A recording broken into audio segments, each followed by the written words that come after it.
አንተ ያለህልኝማ የኔ ነገር ተስፋ ቢስ አይሆንም በሉት። ያለቀውን መቀጠል ይችላል።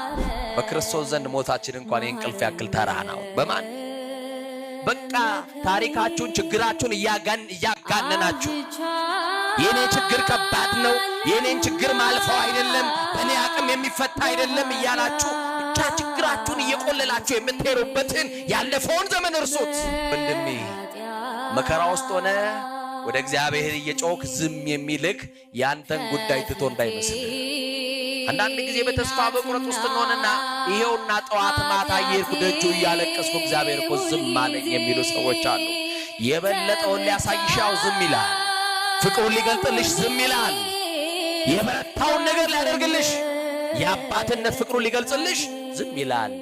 ዝም የሚለው ከተኛህበት አልጋ ብቻ ማንስቶ ፍቅር ሊገልጽ ሳይሆን ከተቀበርንበት መቃብር አውጥቶ ፍቅሩን ሊገልጽልን ይፈልጋል። መድኃኒዓለም ያንቺ ነገር ጊዜ ይጠብቃል እንጂ ጠብቂው። ቀን አለ፣ የመጎብኛ ጊዜ አለን። ሰዓቱ ሲደርስ ማይነሳ ማን አለ መሰላችሁ? ጊዜው ሲደርስ ማይጎበኝ ማን አለ መሰላችሁ?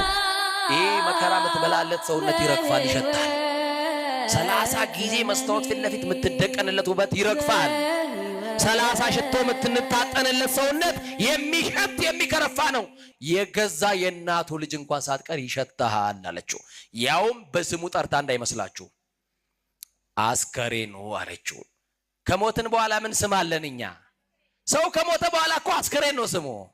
ሞተንም በስማችን የሚጠራን መድኃኒዓለም ብቻ ነው። ክብር ለስሙ ይሁን። አመህ መድኃኒት ያልገዛል የሞትክ ቀንማ የቀብሩ ሰዓት ስንት ሰዓት ነው እያለ እየጠየቀ ሊቀብርህ ይመጣል።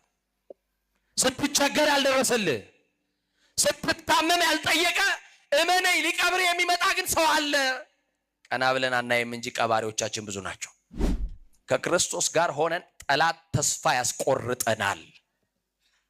አትድንም፣ ተስፋ የለህም፣ ሞትህ ጥሩ ኑሮ ሳይሆን ጥሩ ሞት ብትመኝ ይሻልሃል ይላል። የጠላት ሐሳብ ሁል ጊዜ ተስፋ ማስቆረጥ ነው ወገኖቼ።